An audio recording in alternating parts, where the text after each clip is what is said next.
How to embrace your painful self? That's an important question, because a lot of you out there on the internet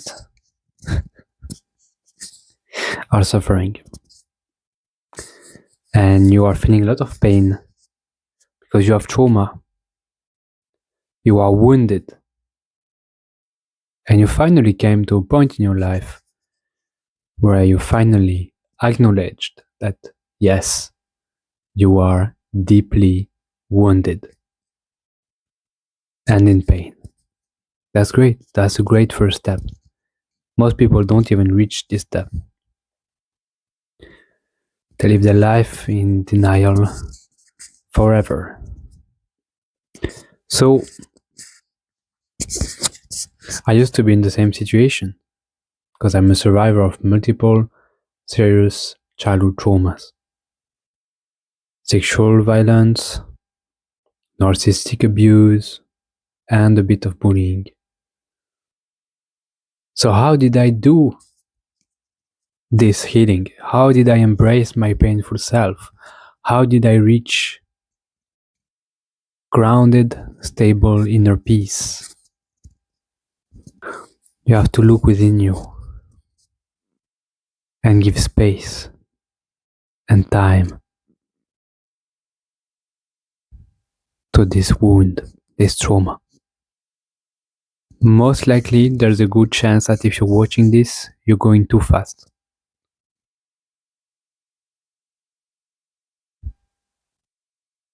You want everything to be healed. You want the solution to everything. But you're not developing a very important thing, which is patience.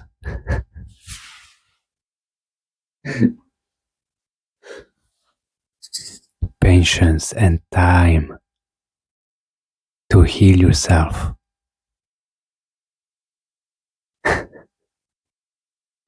It takes time to develop fully, especially if you didn't have the opportunity to develop as a child. It takes time to develop growth, to rise, to heal. Are you giving yourself this time?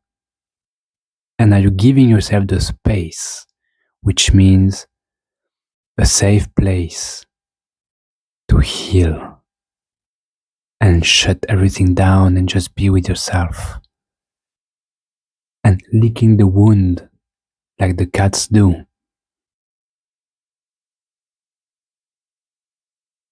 You feel me?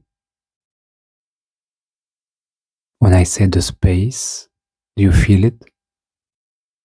Do you feel the energy of this? Give yourself space.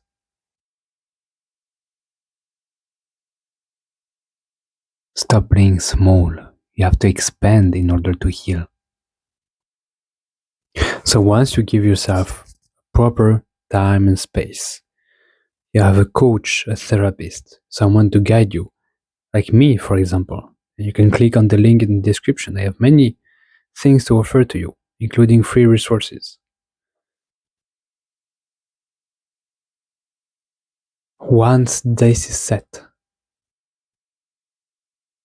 you have to take the time to help your painful self develop to a more mature place.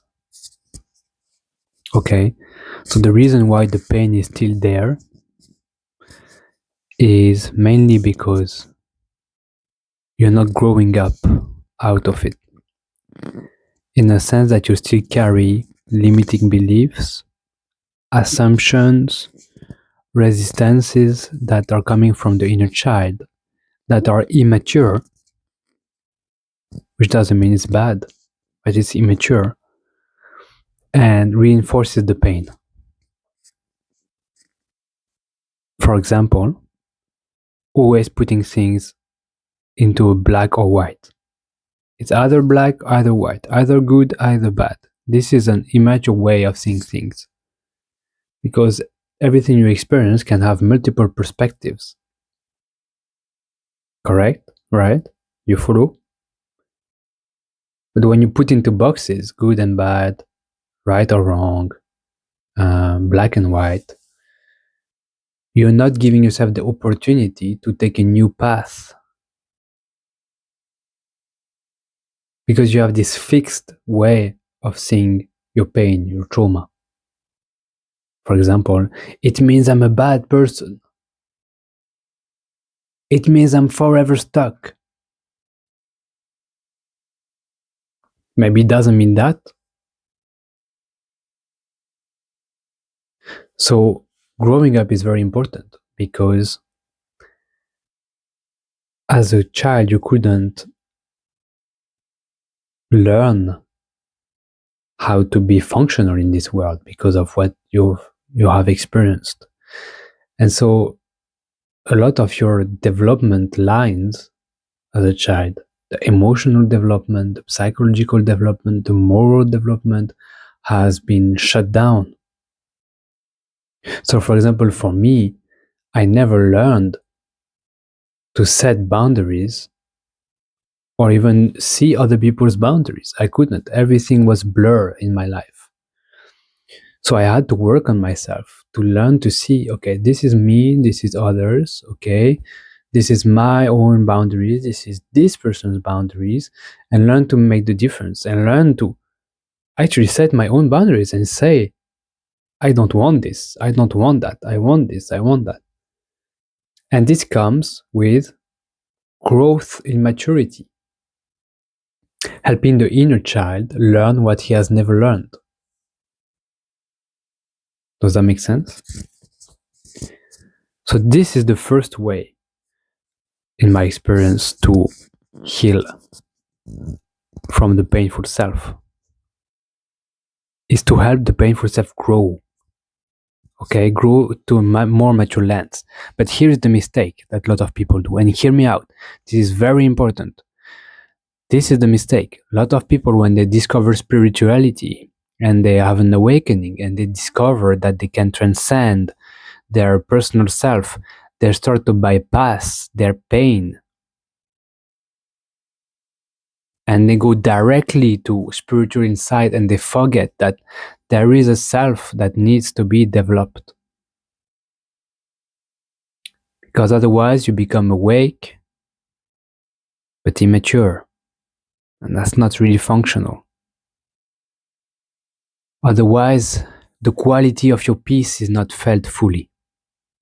The quality of beingness, the quality of joy is not felt fully, because there's still patterns within you that are not mature, that are stuck in childhood.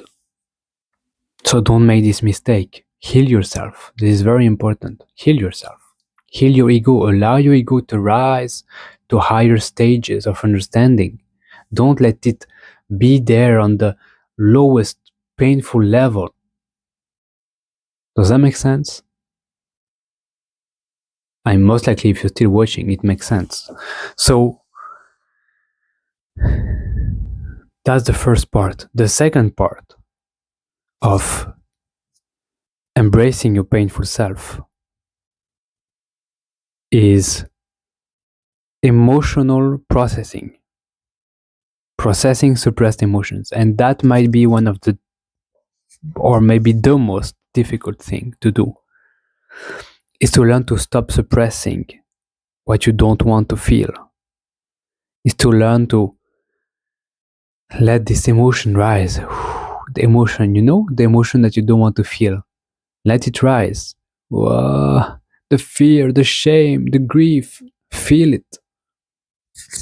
And this is where, in my approach, and when I work with my clients, I give a lot of body exercises, because in my experience, it's much more easy to process emotional pain with body movements like yoga or bioenergetics.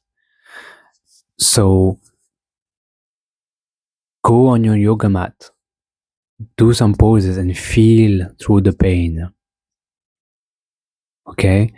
The way to embrace your painful self is not to stop the pain, is to feel the pain, is to let it be painful. To do that, you must stop resisting it. You must be willing to go through the pain. It's like a jump. You jump in it and you go through it and you allow yourself to feel the pain. And as long as you're resisting it, you're suppressing the painful self. And so it cannot be seen, it cannot be healed if you're resisting. So right now, as you're watching this, pay attention in your body. Where do you feel the pain? Is it in the heart? Is it in the belly? Is it in anywhere else? And how is it like? Pay attention to the sensation. Is it constricted? Is it wide? Is it empty? Is it numb? Can you stay there with your full attention? Can you just stay with the pain? Pay attention to it. Feel it. And breathe.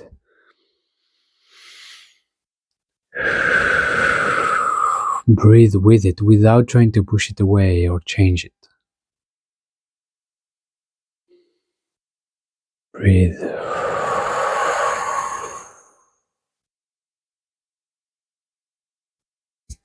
That's how you handle it. You let it be painful. You face it.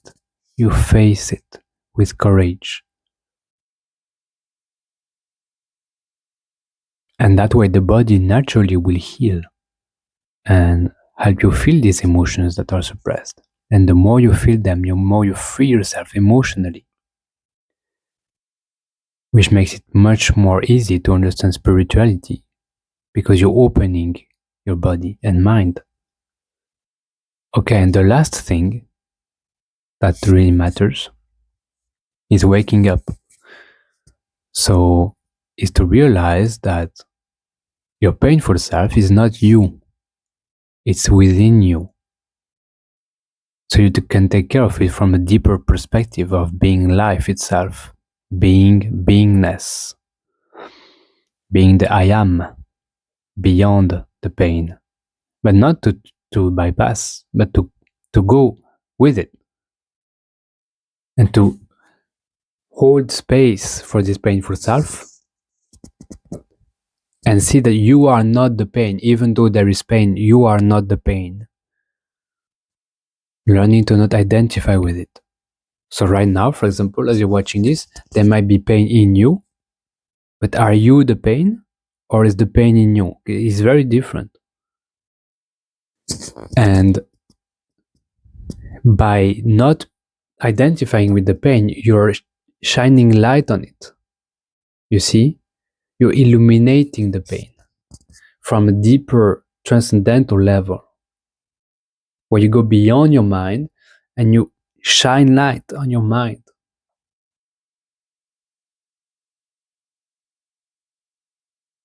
And you see that the painful self is a persona, a mask that you've been wearing your whole life to protect yourself.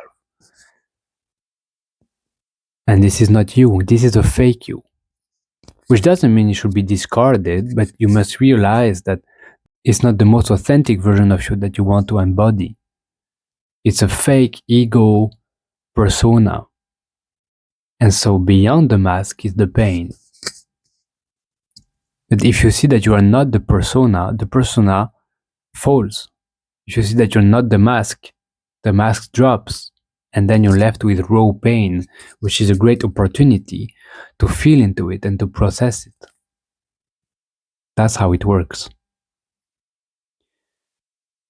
So regarding this, there are a few recommendations that I give you is to have the process where you can work on yourself psychologically, which is a growing up part that I shared first. Have serious body movements, so yoga, bioenergetics to process the pain, and have waking up practices to realize who you are beyond the painful self. So meditation and spiritual practices. And if you have these three things combined, you will most likely transform a lot and heal a lot. And that's what I use with my clients, and it works very well. You can see the testimonies on my page. So that being said, I wish you a lot of peace And don't hesitate to reach out. It's safe. I'm here for you. Take care.